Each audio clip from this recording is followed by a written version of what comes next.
അങ്ങനെ പറഞ്ഞിപ്പോ ഇഷ്ടമില്ല ഇല്ലാത്തവരൊക്കെ ഇപ്പൊ പൊങ്ങി വരും. അതൊന്നുമില്ല, ഒരാള് പോലും അങ്ങനെ പറഞ്ഞ് ഞാൻ കേട്ടിട്ടില്ല. കാരണം നമുക്ക് ഏതൊരു ആർട്ടിസ്റ്റിനെ കുറിച്ച് വെച്ചാലും ആരെങ്കിലും ഒക്കെ അവൻ ആ സിനിമയിൽ അത്ര പോരായിരുന്നു എന്നോ അങ്ങനെ എന്തെങ്കിലുമൊക്കെ പറയും. പക്ഷെ ബേസിലിനെ കുറിച്ചാണ് എനിക്ക് തോന്നുന്നത് നമ്മുടെ കൂടെയുള്ള ഒരാളായിട്ട് നമുക്ക് റിലേറ്റ് ചെയ്യാൻ പറ്റുന്നത് കൊണ്ടാണോ എന്തായിരിക്കും. അങ്ങനത്തെ ക്യാരക്ടേഴ്സ് ആണല്ലോ കൂടുതലും ചെയ്തിട്ടുള്ളത്. ചിലപ്പോ അതൊക്കെ ആയിരിക്കും റിലേറ്റ് ചെയ്യാൻ പറ്റുന്നത് കൊണ്ടായിരിക്കാം ഈ പറയുന്ന അങ്ങനത്തെ ഇപ്പൊ അഭിനയിച്ചിട്ടുള്ള സിനിമകളിലൊക്കെ ആണെങ്കിലും എല്ലാം അങ്ങനത്തെ ക്യാരക്ടേഴ്സ് തന്നെയാണല്ലോ. അതൊക്കെ ആയിരിക്കാം. അല്ലാതെ എന്നാൽ ഈ ഒരു ഇന്നസെൻസ് അതെങ്ങനെയാ ഇങ്ങനെ നിക്കണേ? എനിക്ക് പറയണോ അല്ലേ? റിയൽ മീ എന്താണോ അതാണ് നിങ്ങൾ കാണുന്ന ബേസിൽ ആണോ ആയിരിക്കാം. ഇപ്പൊ പക്ഷെ ഞാൻ ദേഷ്യപ്പെടുന്നതൊന്നും നിങ്ങൾ കണ്ടിട്ടില്ലല്ലോ. അങ്ങനെയുള്ള ഞാനും ഉണ്ട്. പക്ഷെ നമുക്കിപ്പോ എല്ലായിടത്തും വന്നിട്ട് ദേഷ്യപ്പെടാൻ പറ്റൂല. ഭയങ്കര വൾണറബിൾ ആയിട്ടുള്ള ഒരാൾ തന്നെയാണ് ഞാൻ. ഈ പറയുന്നത് അതിന്റേതായ കുറ്റങ്ങളും കുറവുകളും ഉള്ള ആളൊക്കെ തന്നെയാണ്. അപ്പൊ ബേസിലിന്റെ ഈ കുറെ ടാക്ടിക്സും ഓരോ ഇതുമൊക്കെ വെച്ചിട്ട് ബേസിൽ വേറെ കുറെ പേരുടെ ലൈഫിൽ ഭയങ്കരമായിട്ടും ഇൻഫ്ലുവൻസ് ചെയ്തിട്ടുണ്ട്, അല്ലെങ്കിൽ ബേസിലിനെ അവര് കുറെ സ്വാധീനിച്ചിട്ടുണ്ട്. അങ്ങനെയുള്ള കുറച്ച് ആൾക്കാരെ ഞങ്ങൾ കഷ്ടപ്പെട്ട് തപ്പിയെടുത്തിന്ന് നമ്മൾ ബേസിൽ വരുന്നുണ്ടെന്ന് പറഞ്ഞിട്ട് അവരുടെ കുറച്ച് ഒന്ന് രണ്ട് കാര്യങ്ങൾ അവർക്ക് ബേസിലെടുത്ത് ചോദിക്കാനുള്ള ഒന്ന് രണ്ട് കാര്യങ്ങളൊക്കെ നമ്മൾ അത് വീഡിയോയിൽ ഇങ്ങനെ ക്യാപ്ചർ ചെയ്ത് വെച്ചിട്ടുണ്ട്. അതിപ്പോ ഇവിടെ പ്ലേ ചെയ്യും. നമുക്ക് അത് ആരൊക്കെയാണ് എന്തൊക്കെയാണ് അവർ ചോദിക്കുന്നത് നമുക്ക് നോക്കാം.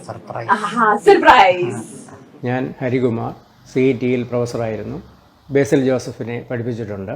കൂടാതെ ബേസിലിൻ്റെ ബാച്ചിൻ്റെ സ്റ്റാഫ് അഡ്വൈസറായിരുന്നു. അതുകൊണ്ട് 4 വർഷവും വളരെ അടുത്ത് അറിയാൻ മനസ്സിലാക്കുവാൻ സാധിച്ചിട്ടുണ്ട്. ബേസിൽ വളരെ മിടുക്കനായ സ്റ്റുഡൻ്റായിരുന്നു, എന്നാൽ അതുപോലെ ഉഴപ്പനുമായിരുന്നു. ക്ലാസ്സിൽ അത്യാവശ്യം കുരുത്തക്കേടുകളൊക്കെ കാണിച്ചിട്ടുണ്ട്.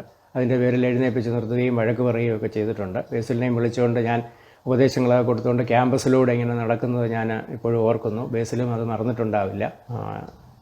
ബേസിലിനെ പറ്റി മറ്റൊരു കാര്യം എനിക്ക് പറയാനുള്ളത്, ഞാൻ വഴക്ക് പറഞ്ഞിട്ടുണ്ടെന്ന് പറഞ്ഞു. മുഖത്ത് നോക്കി വഴക്ക് പറയാൻ നമുക്ക് പ്രയാസമാണ്. കാര്യം ഒരു കള്ളച്ചിരിയുണ്ട് മുഖത്ത്. അത് മുൻപിലിരിക്കുന്ന ആളെ മയക്കുന്ന ഒരു ചിരിയാണ്. ആ ഒരു ഡിപ്ലോമാറ്റിക് സ്മൈൽ ഇപ്പോഴും തുടരുന്നു. ഇൻ്റർവ്യൂകളിലൊക്കെ അത് പ്രകടമാണ്. അതിൻ്റെ സൗന്ദര്യം ഇങ്ങനെ കൂടിക്കൂടി വരുന്നു. അതിൻ്റെ രഹസ്യം എന്താണെന്ന് എനിക്കൊന്ന് അറിഞ്ഞാൽ കൊള്ളാം. ഏതായാലും ആ ചിരി മായാതെ മങ്ങാതെ അങ്ങനെ തന്നെ നിൽക്കട്ടെ. എനിക്ക് ബേസിലിനോട് ചോദിക്കാനുള്ളത്, ഈ അടുത്ത സമയത്തായി